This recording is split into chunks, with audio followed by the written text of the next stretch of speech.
We might see it, there's plenty people like me, all outside like me, all unashamed and all unafraid to live out what they so It's the weirdest thing. When I first got up to pray for Pastor Nick, who asked me to pray at Lions Club meeting, I noticed that people seemed to be blessed as I prayed and they connected. And it took Pastor Mickey to explain to me that was the hand of God on my life. I didn't know that. If he hadn't been there to guide me, I would have maybe thought I was just a charismatic speaker. But he helped me to see that there was something supernatural involved. And I was 16 years old. And I had someone who had been around long enough to see some things, to tell me it was special. Otherwise, I wouldn't have known that. That's what I testified. I preached the light. Just like God called me to preach, God has called each Christian to do something. You agree with that? But here's the part that I think is incomplete. I like being clear.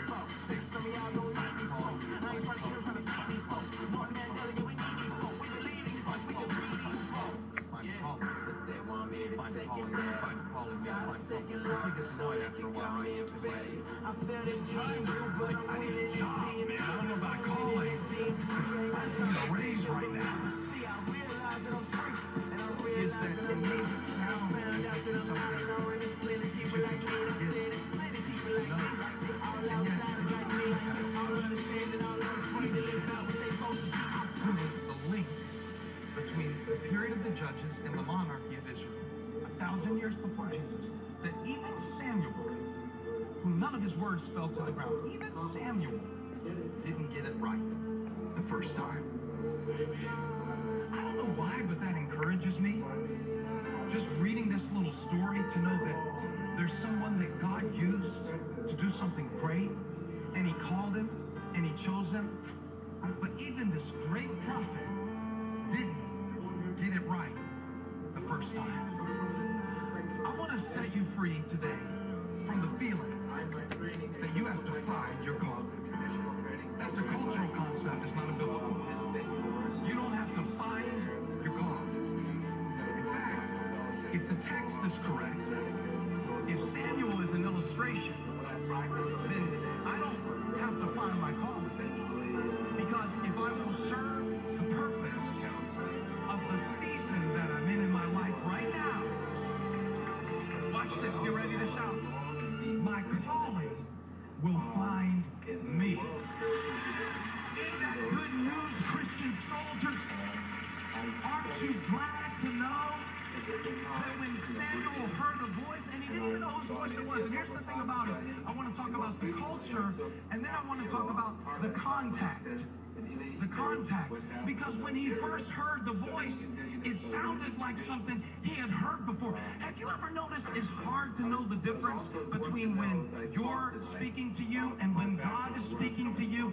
And watch out for the Christians who are running around so sure that it's God speaking to them. Those are the weird ones. Those are the crazy ones. I mean, I'm serious. You got to watch out for them. And they're here at Elevation just like they're at every church. And they'll find you in the bathroom. And they'll say, I have a word from the Lord for you. And they don't even know you. And it's weird because it's the bathroom. Can I wash my hands? If God spoke to you, he'll do it in the lobby. And let me finish using the bathroom. I'm serious, though, because I'm a preacher. And people always think I want to be spiritual. And people will stop me in the bathroom sometimes in a restaurant and give me a word from the Lord. But if it was really the Lord, he would have told you it's weird to talk to people in the bathroom and wait till a man gets outside. Because there is such a thing as germs, and God doesn't cancel out germs. I don't want your prophetic word while I'm trying to. So, but because it gets weird, we still have to realize that the only way that the will of God, or the word of God, or the voice of God can be recognized. That's what the Bible said, that Eli, who was old, who couldn't see physically. I've been on this thing lately that we really need people in our life. The original early and later Western civilizations itself, as we'll focus on, are based upon an African template. These are all by way of introduction. These are all by way of setting the stage, because what I'd like to focus on mostly tonight, what my primary interest is this time around, is showing that the actual living biological and biogenetic force that is the root of religion and spiritual genius, the phenomenon usually referred to as Kundalini, a symbol of which many of you are carrying around your neck right now, is actually deeply interwoven in the human nervous system, and that human nervous system is based upon a certain kind of biochemical process, melanin and neuromelanin, that is intimately associated with the development of all peoples, but in particular African peoples, in the sense that we were the first peoples and are the template of all other peoples. Finally, I want to support the idea and the vision that human diversity and multiculturalism, as interesting and beautiful as they may be and interesting, are merely surface permutations of a deep African primordial genesis. All the peoples in the world are variations of Africans, whether they like it or not.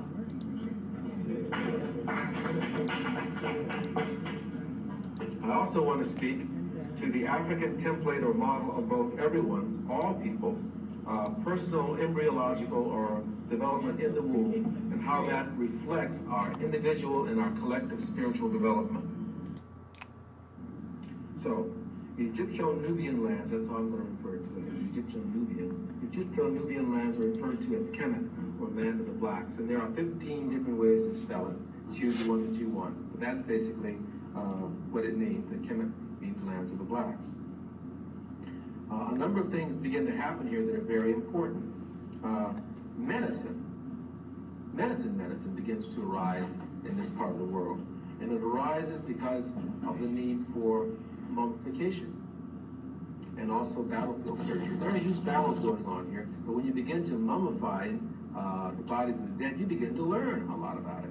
And that's where many of the different anatomical terms come from. The Egyptians had over 200 different anatomical terms or different anatomical parts of the body that they had identified. Dr. Charles Finch's book, a physician, Dr. Charles Finch's book, African Background to Medical Science, is an excellent book on this area.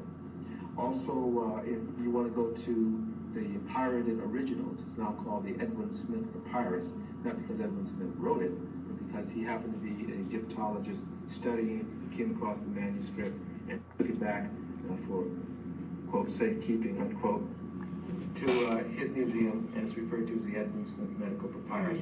But it documents over 200 different anatomical terms. It was very sophisticated medically.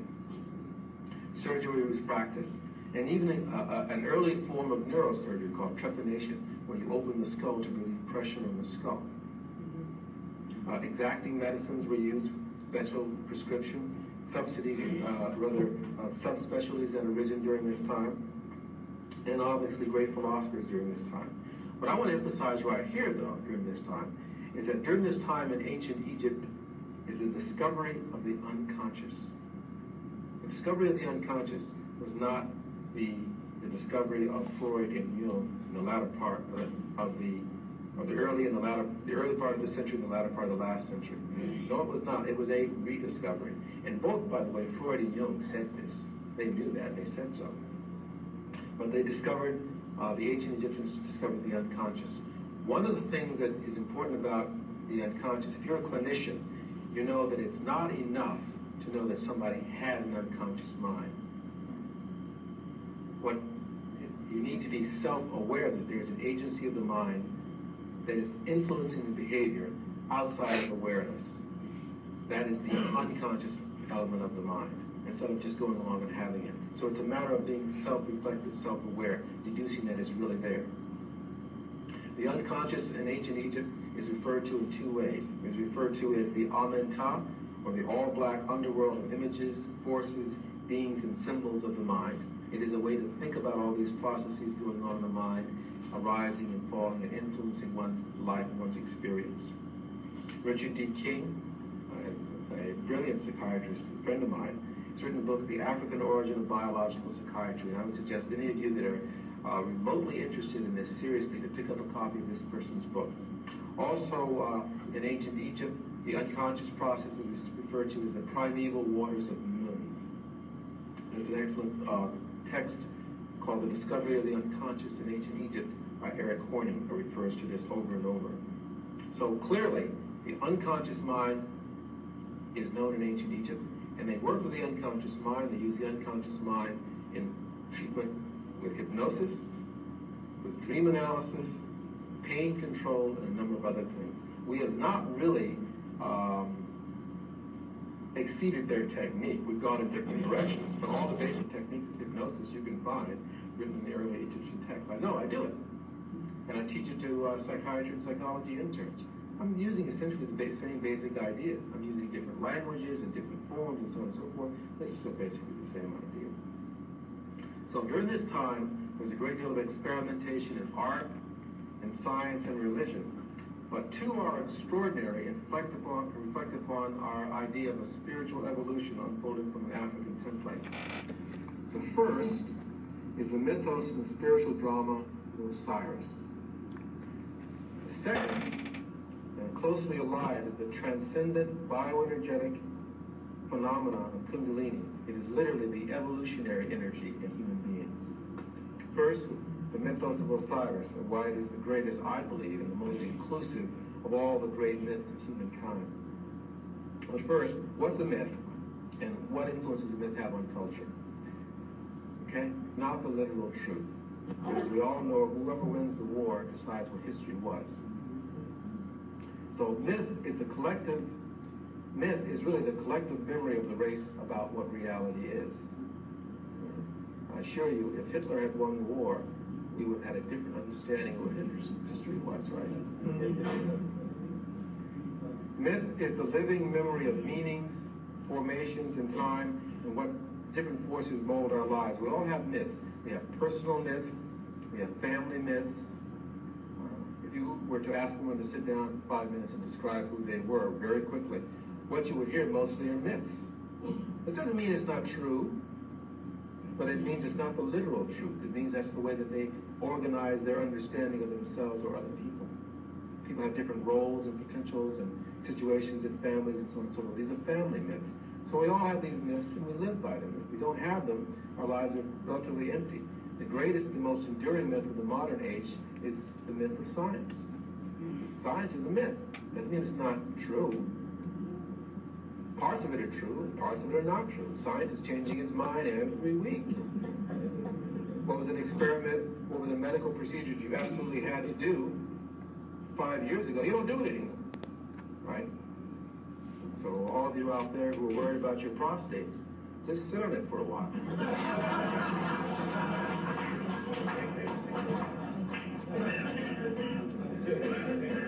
So myth is really a multi-generational transmission of vital meaning, I believe, a living tissue of implicate, explicit intelligence and human experience across